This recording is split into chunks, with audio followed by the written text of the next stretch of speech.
Welcome to the Finance, Fitness, and Positivity podcast with Joseph Gissy. Today I have with me Ray Hodjat.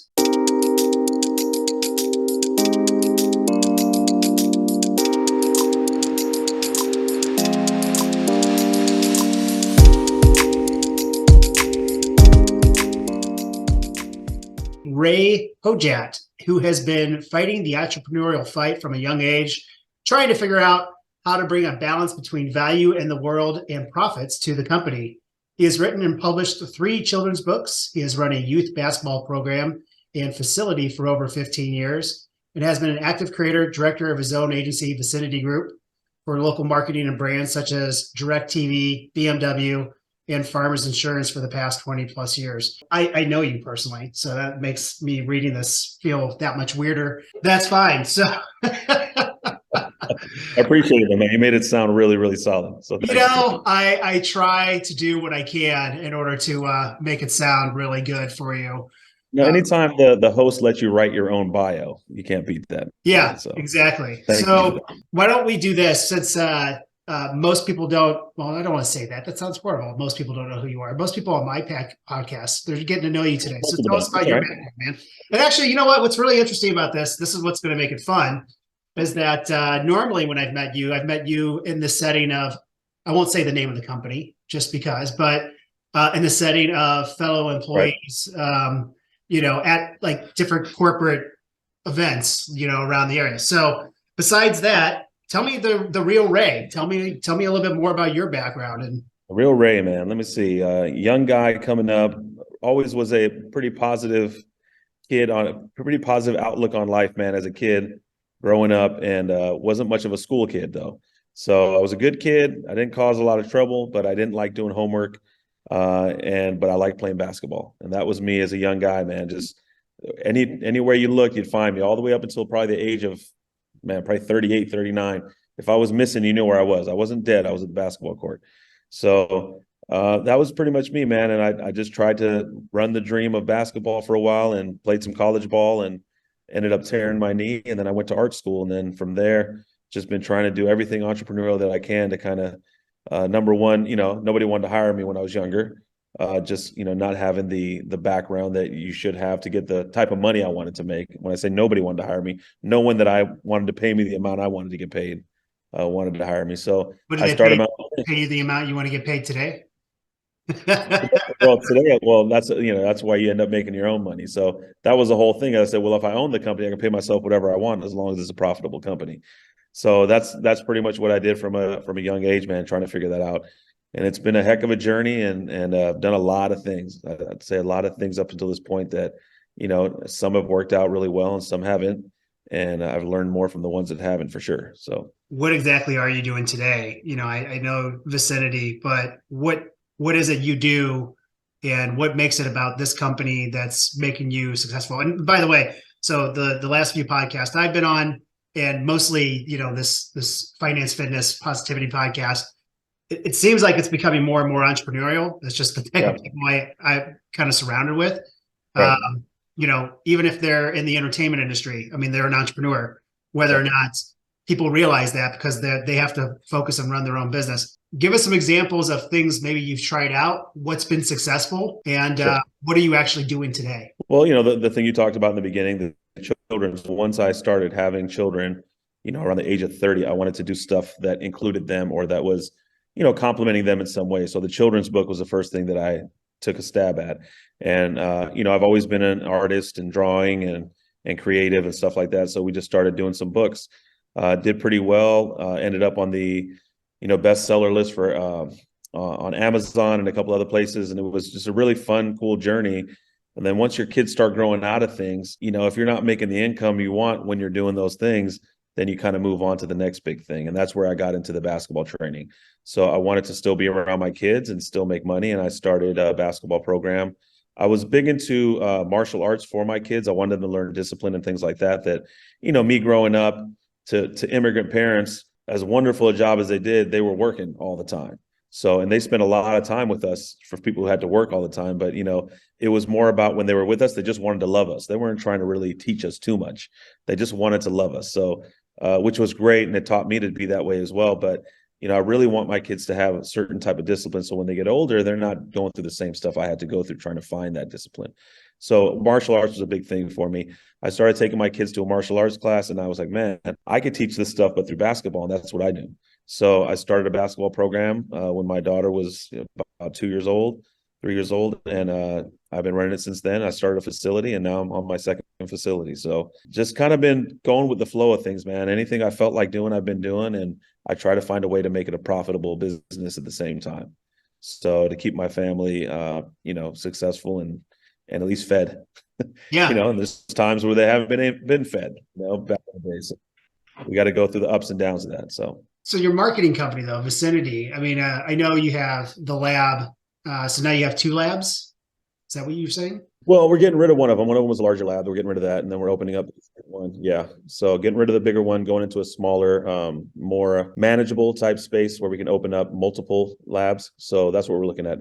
I got into the larger one, learned a lot, but it wasn't, I wasn't doing what I wanted to do, which was train children, teach them discipline, teach them mental aspect of sports and life. And then also, basketball. So in these smaller labs, we're going to be able to do that. And then as far as the marketing company, how long has that been around?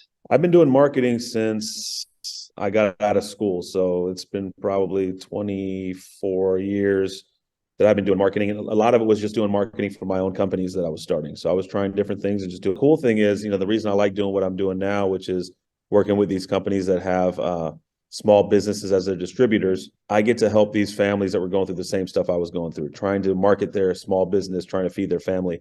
A lot of people who don't own businesses don't realize, number one, you're putting all your money and time and effort into that business. And number two, if you don't make a profit, you don't eat, you don't pay your rent, you don't do all these things. And that's not the same with a job. With a job, you know what's coming in every week.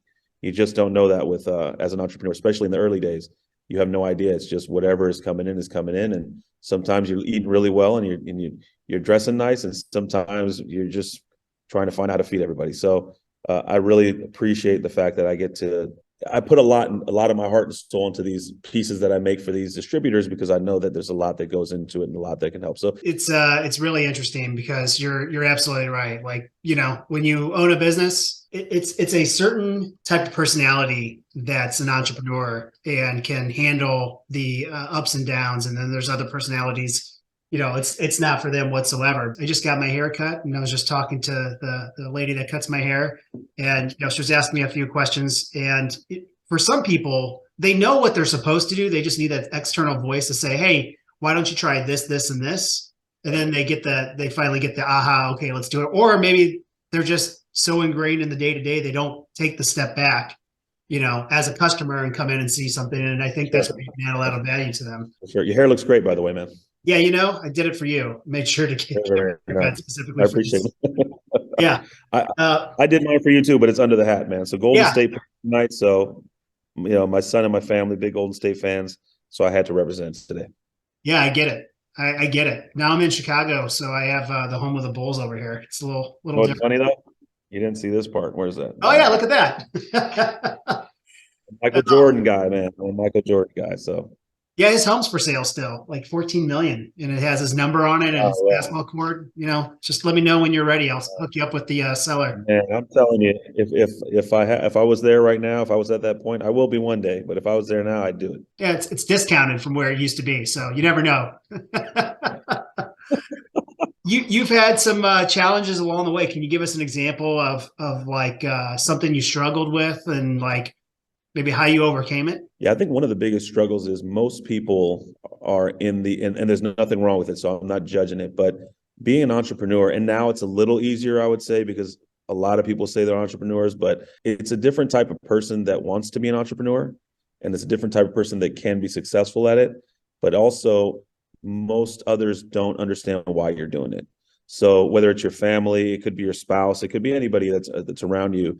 And while you're going through that journey, man, everybody, and they all mean well, but they will make it a struggle for you by, you have a successful moment, then you get that, hey, we've always supported you. But every time something fails, which there's going to be way more failures than successes, they give you that I told you so. And that's tough to deal with, because you have this idea of, man, I know when I see the vision, I may not be able to explain it properly, but I see it. I think I can get there. one of the biggest struggles is dealing with now with it as much. I think once you've had a few successful things happen, people trust you a little more. But in the beginning, man, it's like, what are you doing? Get a job, do this, do that. And it's just like telling someone who has a job to become an entrepreneur. They don't understand it. And an entrepreneur doesn't understand getting a job. And it's not like we don't work. I mean, you're running every position when you're an entrepreneur in the beginning. So you're working more than someone who gets a job. The only difference is you don't get a paycheck. If you make some money, you get to keep it. If you don't, you don't. So I'd say that's probably one of the biggest things. There were times, when my kids were really young where, I would lose a business and then the income would be gone and I'd get a car repossessed. Or I couldn't pay rent and I'd have to, beg and plead and do whatever I can to make sure that, they kick us out of our place. So, there's struggles like that, man. It's just, if you can become numb to those things and just keep trying your best, you can be successful one day. And for me, everybody describes success as something different. For me, success is doing the things I love to do while helping people and being happy while doing it, and also getting time to spend with my family. I don't need to have the Michael Jordan house for 14 million. It'd be great. But I bet you if I even had that type of cash, I wouldn't buy that. I'd use it to help some other people and also make sure my kids and, wife are taken care of and people around me. So just different wants and needs for different people, man. But there's been some serious struggles along the way that I would say a lot of people can't handle. But, I guess based on my personality and whatever has happened, I was able to push through them. Since you have continued to press on and you've had a pretty good career doing multiple businesses, what keeps you motivated? Is there like a book that got your juices going? Is there like a motivational speaker? Is it that you just look in the mirror every day and say, I got this, Ray? What's it to you that keeps you going? Funny, because I don't think the motivation part ever ends. I know some people say stop motivating. I don't care if you're an athlete, entrepreneur, employee, father, mother. We're human. So at the end of the day, we get up, and some days when you get up, you're like, dude, what is going on? Like, what do I do now? What have I done? Why did this happen? And you start doubting yourself. So at night when I go to bed, I go to Jim Rohn. I listen to him. It's just so matter of fact and so easy to consume. Yeah, and everything's just always been genuine from him. So he was a big factor in my life once I found out. I wish I would have found out about him a lot earlier. But, guys like him came from, Dale Carnegie and Napoleon Hill and all these other guys. And right. I try to read what I can. And every once in a while, someone will send a book my way that I run into. And it's like a blessing. And I'll, something else will come up or someone else will come up and it'll help me out. So I think the latest one I read was, Chop Wood, Carry Water, Chop Wood. I forgot what it was called, but that's the latest one that I read that really kind of struck something for me. And now I'm at the want to help people younger than me catch on to this stuff a lot earlier than I did. That's a struggle in itself as well. But then there's other people in my life too. My wife is a voice of reason for me. So as much as I don't want to hear that voice of reason, most of the time, I've learned to respect it and really, really take it into consideration before making decisions.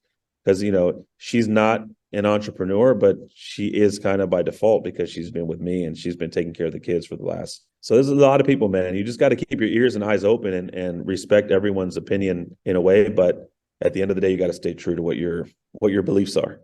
Yeah, no, I can 100% agree. Finance, fitness, positivity, if you were to rank those in order, what's most important to you? So I think without positivity, it's hard to have the other two. I was thinking about this, just from the name of your podcast. It's just really hard without positivity for fitness and finance to go in the right direction.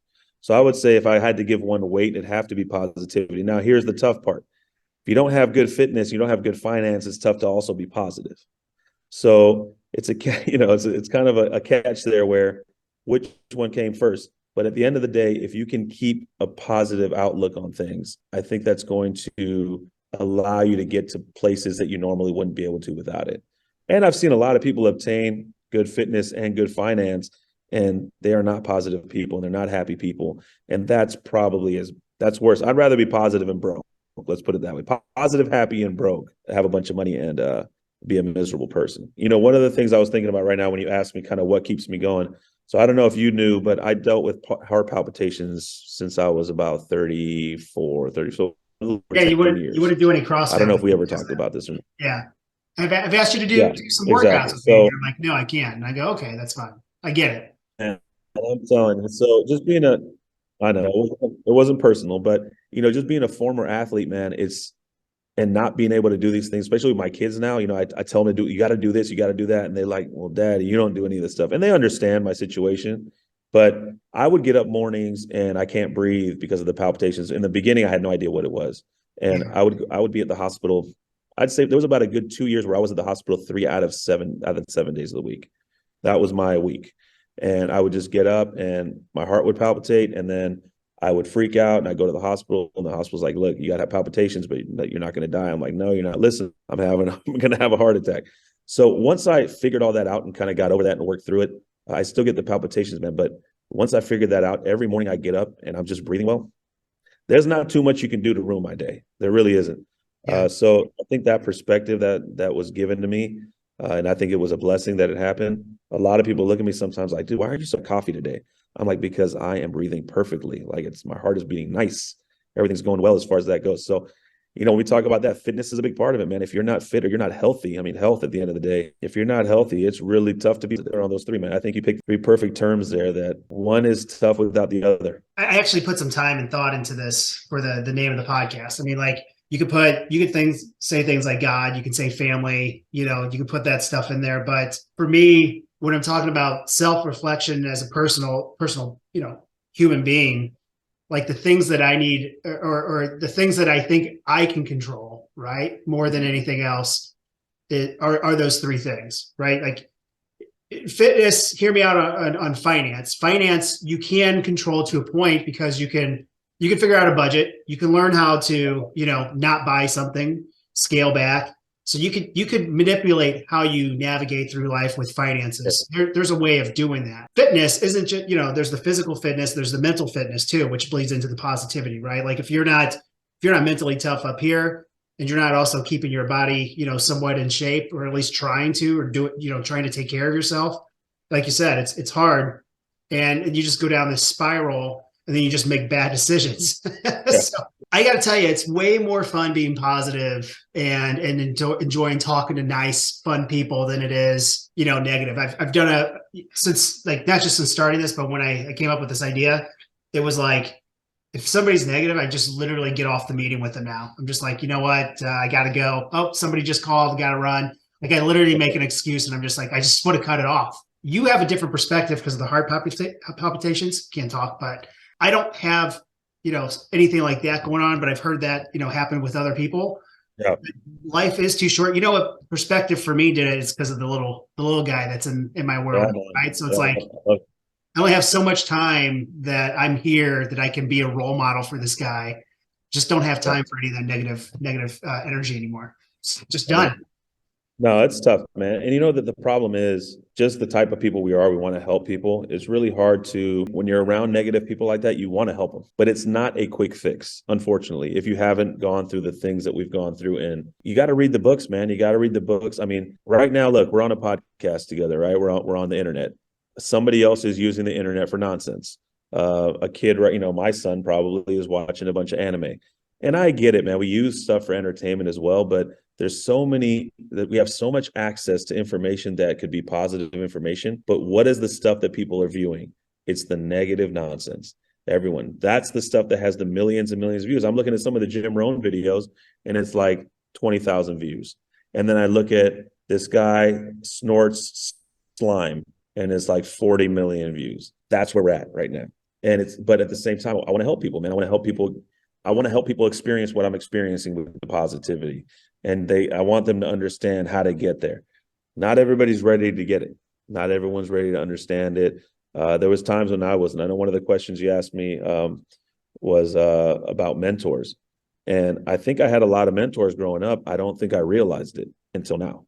So now I have now I'm ready to accept mentors. So they become mentors. Before I had a bunch of mentors, I didn't even know they were mentors. I feel that way now when I'm trying to mentor kids. I'm telling them all the right stuff. I'm trying to prepare them. But it's going in one ear, not the other. And some it's not even going in the ear. But I don't necessarily think that's true, though. It feels that way for sure. I'm sure it does. So I'll give this example. And this is, when they're your parents, it's a little different. I remember this example when I was learning how to play hockey, and it didn't matter, baseball, soccer, whatever. My dad would show me how to do it. I wouldn't, listen because it was him. But a coach or, he'd hire somebody to like give us some private lessons. They would show me. I'd come home. Hey, look what I learned. He's like, man, I've been trying to do that with you for a month. Later in life, you kind of, and like there's other things that he said that you realize you're like, you know what? He actually, I'm sure he struggled trying to get to me, but he actually did. Just Right. didn't know it at the time, but it hits you later, like you're saying.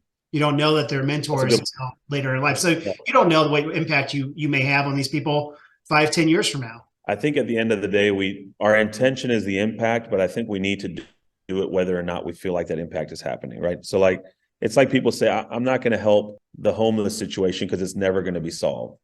Well, maybe you're right. Maybe the homeless situation will never be solved, but that's a terrible excuse for you not to do what you think is right to do. Same thing with the mentoring. I think I'd like to help kids. If I sit there and use the excuse, I don't think they're ever going to listen to it, it's going to go one ear out the other, then I'm just not going to do it. I'm just giving myself an out to not do the things that I'm supposed to be doing or want to do. So I agree with you, man. That's the same thing with me. There's certain things now I look back, I'm like, oh, that's why they were saying it. I just wasn't ready to receive it that way. But you remember it. We're humans that have some serious, crazy memories, man. And I do get those popping up every once in a while. So you're right. Let's pivot over to one of my subjects. Let's pivot over to finance for a little bit. What have you learned in your life that has given you some financial fortitude or some valuable lessons when it comes to just finance in general? It's a little different. There's a different set of rules for us than there are for the rest of the world almost. Hey, did you grow up in a financially stable house where the parents understood finances and all that? Oh man, if my dad ever sees this. So there's a difference between being a financial advisor and being good at paying your bills on time. And he will admit, he goes, look, I'm not the best budgeter. That's why my stepmom's the one with the checkbook, but things are stable, Ray. Yeah. I mean, like, it wasn't like we had any real issues, but so I'll caveat that. I have two sets of parents. Now I have a mother who's been an entrepreneur and been up and down. She's been really successful and she's been broke and homeless, right? Like, so I haven't had to experience it because I've always lived with my father, but I've seen the two worlds play out in front of me in real time. But did they have the knowledge? And thank you for sharing that, by the way. But did they have the knowledge of finances? Like, did your dad understood finances? Whether or not he applied it, he understood it. Yeah, absolutely. Absolutely. Yeah. So I grew up in a household where, so you got to understand, and I don't want to go too deep into the story, but we came here when I was about a year and a half old from Iran. From what I understand, my dad was what you would consider a millionaire back in Iran. When the revolution happened, we came over here to the States. I was a year and a half old, and he had to start. He was a successful guy back then. He started working. He spoke no English, so he worked in pizza shops, car washes, anything you could think of to make money. And we're talking about back then when, minimum wage was probably $2.50 or something crazy like that, right? So we went from that to that. Now my dad, then he worked really hard to get his contractor's license again because he was a contractor in Iran. You look forward 20 years later, maybe even 15 years later, and now he's making money again. So you're going from a guy who was successful, came here, had nothing, built it all back up again. Now taking care of your finances was not number one on his list. Looking like he had made it was number one on his list. That's what I grew up with. So that's really what I understood about finances. You make money, you spend it, and you buy new cool stuff, and you buy bigger stuff.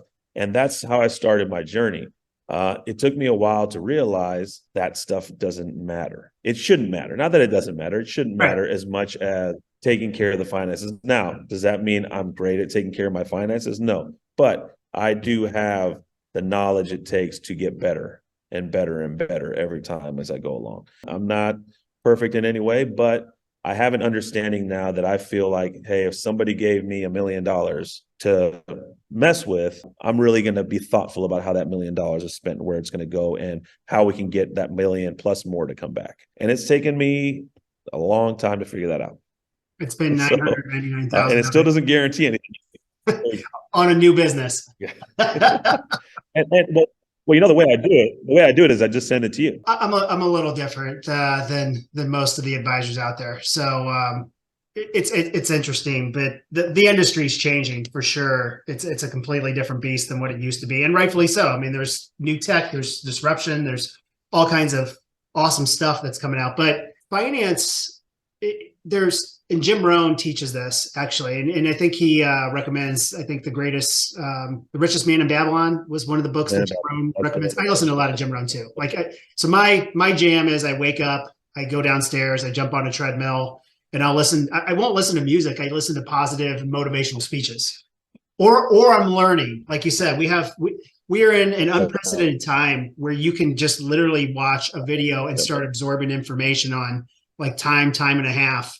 And so I'll either, if I'm really into a subject, I will go deep and hard into a subject for like over a month. The principles of saving that he teaches, it's funny because most financial advisors don't teach that to clients. And I know that sounds silly for me to say, but honestly, they're not in the business of you learning how to budget. That's what you're supposed to learn on your own. Once you get to a financial advisor or a wealth manager, they're in the budget. They're in the business of just managing your portfolio and charging a fee. They want you to keep that money. They don't want you to spend that money, but you have already had to earn it. They don't want a project. They don't want to have to work on you in order to do it. Now, I took on projects. You talked about helping people. I've taken on some project clients because I just wanted to help them. Couldn't do anything, like barely made any money on them. Like it wasn't the point of it. It was just, hey, you know what? You really need somebody just to give you some principles, and here you go. The world of finance is different, and it's interesting to hear how you live in California. So, and I was there for over 15 years. So that's a tough world to live in, not just because it's expensive, but it's because there's an image problem there. There is, for sure. Yep. I mean, when I moved here to Illinois, there's no image problem here. No. I mean, it's absolutely right, man. And if you get caught up in that could be a whirlwind, man, that you don't want to deal with. But once you get past that, and like I said, early in my career, I just wanted to have a bunch of money because that's what you're supposed to do with the image hole.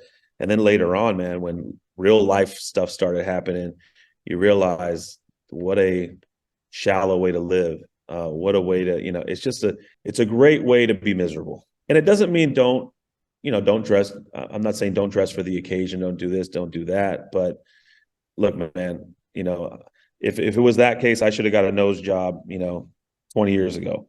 I got what I got, man. I am who I am. I'll make the best of it.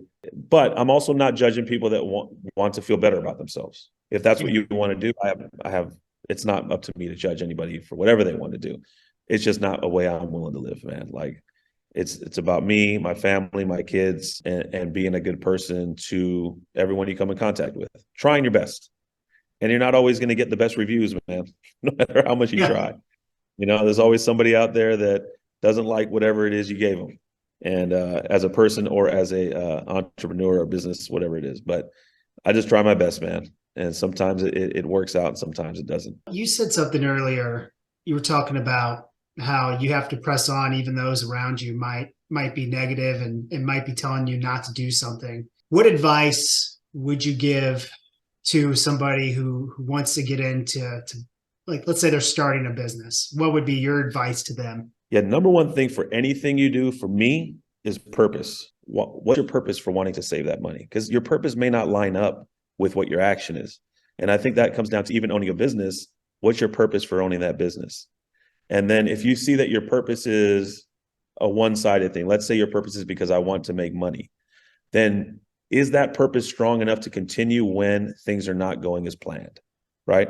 If your purpose is strong, so my purpose, just one of my purposes for coaching, one of my purposes to make sure that the youth get information and knowledge and the tools they need to be positive and successful, go older, way earlier than I did. Here's the thing. If I don't make any money doing that, I'm not ready to quit because that purpose will probably never be fulfilled at the scale I want it to. So making money or not is not why I'm doing it, which means when things are hard, the purpose is big enough to keep going. And that's what I was telling anybody. Anybody's going to do anything. If you have a strong enough purpose, you'll do it. I know it's kind of cliche and people say that, but man, it is so true because I've done businesses where halfway through, I'm like, oh, it's not working out. I don't really want to do this anyway. Purpose isn't strong enough. So whatever anybody wants to do, I would recommend purpose is the number one thing. And if it's not a strong enough purpose, you're probably not going to get through it because nothing good is easy, except for the stuff we take for granted, which is walking, seeing, breathing, all that stuff, right? That stuff we have, but that's not good enough for us. Yeah. We need more than that. The basic stuff, right? But if you can't get past that part, at least know that if your purpose isn't strong enough, most likely when it gets difficult, you're going to jump ship. Yeah, just to kind of touch upon that. So, I mean, I started a new company a few years ago. That's here in the finance business, and at the time, man, it was super exciting. Things going really well.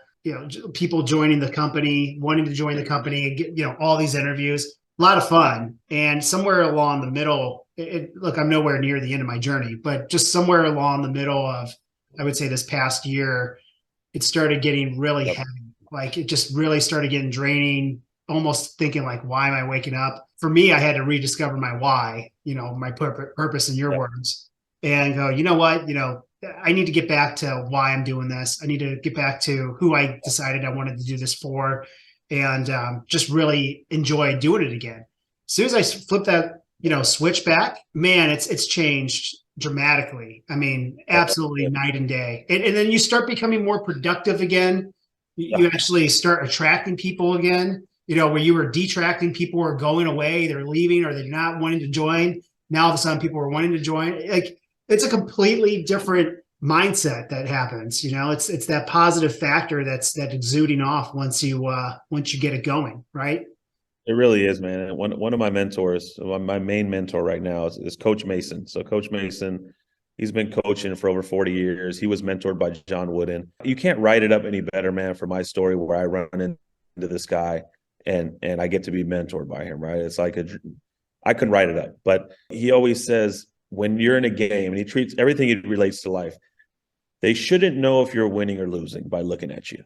And that's really what it comes down to, man. Like, if someone looks at you in a game or in life, no one should know whether you're winning or losing.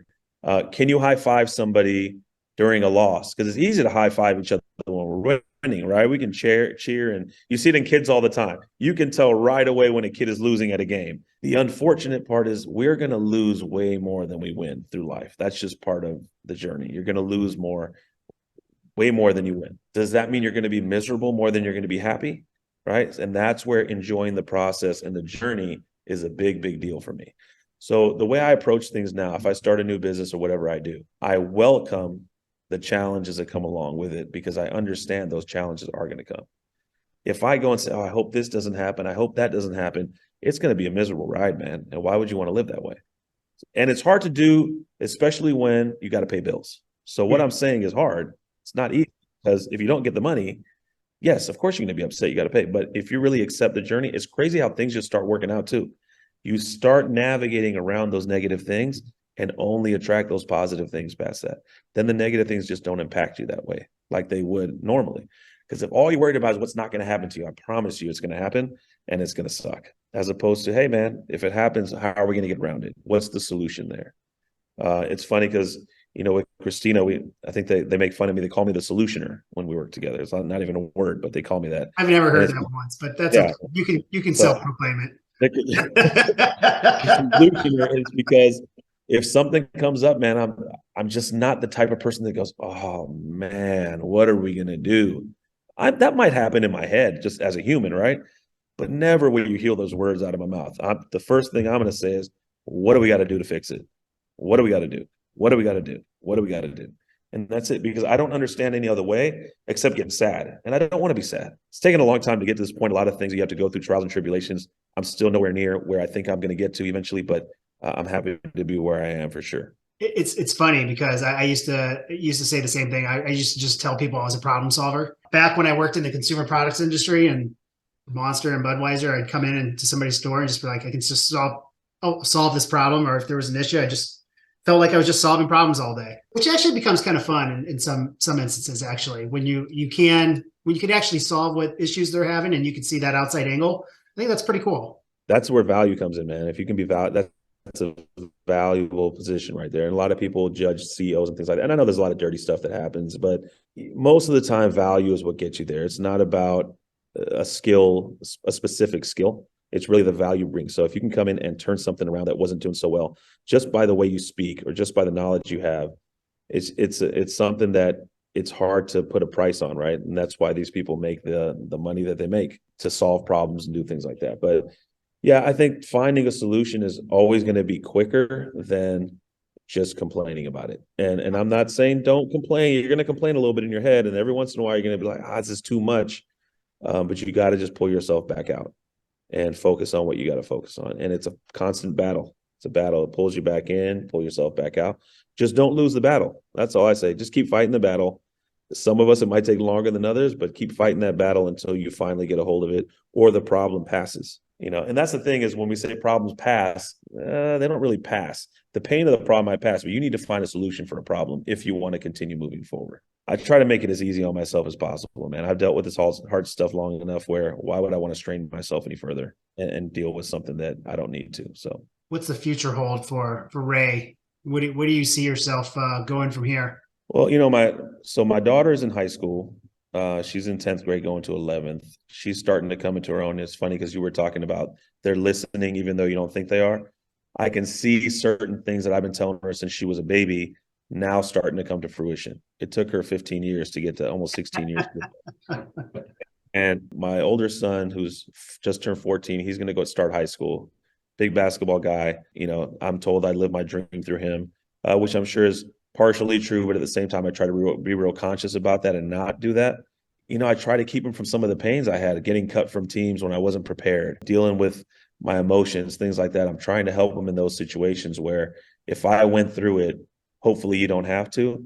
Some of the stuff I just can't keep him from, man. He's going to have to, learn it on his own because it's not panning out the way I would like it to. But I'm okay with him dealing with it and going through it. He's just going to have to find it out on his own. But, I'm just trying to really focus on my kids and my family and making sure all of us are spending a lot of time together as people get older. You have a little one and you're going to see it goes fast, but it also goes slow, man. Like it's going to feel slow while it's going. And when it's done, it's going to feel like it went by fast. But during it, man, does it feel slow, especially the age yours is at right now. You're like, dude, I'm not sleeping. I picked the kid up. He's throwing up on me. Like, you got to deal with kids and fevers. Like all this stuff feels so long. But then when they get to a certain age, you're like, oh, that's what they meant by it goes fast. Once it's there, it feels that way. It's just like our age. I just turned 46 in March. I'm like, man, I still in my mind feel like I'm a 16-year-old kid, but I'm not. That was 30 years ago. So yeah, I think just for me, man, I'm just going to keep pushing, moving forward, trying to help more and more just people around me get to places quicker and easier than it took me to get there. But like I said, nothing good comes easy other than the basic factors I told you. Other than that, you got to experience some stuff for yourself. I mean, for me, there's always been 3 ways to learn. You either watch someone that's doing something similar and you kind of learn from their experience, listening to other people, right? Not really watching them, but they give you their opinions and what they've gone through, their experiences. And then the last one is experience it firsthand. You kind of get to decide which one you're going to go through to get to something. Most of us experience it firsthand because we don't go through number 1 and 2. We don't want to watch other people and do what they were doing or not do what they were doing. And we don't want to listen to people's advice. We want to do it on our own. Yep. So I'm hoping I can get people to 1 and 2 as opposed to number 3. But sometimes you got to go through 3 to really get that impact and really feel what it is that we're talking about. So number that's 3, it, man. entrepreneur. More kids just get more kids to understand that and just try to make their lives a little simpler. Not easier as much, but simpler, Yeah. No, that's good. If somebody wanted to work with you or somebody wanted to come to the lab, the smaller lab, how do they find you? They can email me. My email is rh@vicinitydla.com. They can find me on LinkedIn too under Ray Hodjat, Hodjat. So either way, they can contact you and you can give them my cell phone, whatever it is, however it is you want them to get a hold of me. But, with your cell phone out there on the internet. I thought you did dances on TikTok. Is that not you? You know what? My kids have me do all kinds of ridiculous stuff, man. So I just, you know what? I try to show them before TikTok. I was doing this stuff on big camcorders, man. Like I was doing all this YouTube stuff people were doing. I was doing it on camcorders. We just had nowhere to distribute it. So I just let them know, hey, dad's still funny. He can do his thing. I mean, you're a funny guy. You and I always have a ball every time we go somewhere. So you understand where I'm coming from. But I try to show them some of the stuff you guys watch is just not funny and it's stupid. And I can do it just as good or better than that. But, I do commend these people that just spend their day, man, just trying to be like create these videos, that's stressful too, man. That's stressful. I know some guys that do that stuff, and to try to always be funny and they're always looking for everyone to give you their feedback and whether it's good or bad, that's tough to do too. But yeah, I've done some TikToks with him, man, and just being ridiculous. We've done some videos, with the children's book, we did some surprise openings and different things. That I've done puppet shows, man. I'm just a big kid, man. I'm just a big kid that tries to teach younger people to have that big kid inside of, like, it's inside their hearts, but at the same time, you got to be responsible and disciplined, man, if you want things to work out for you. I think it's a good spot to wrap up. Yeah, sure, man. Cool. Well, hey, Ray, it's great having you on the show. We'll do it again sometime for sure. Let's do it, man. As things move on, I'm sure you're going to have some successes, and I'll have some, and we'll just keep linking up, man. I appreciate it, brother.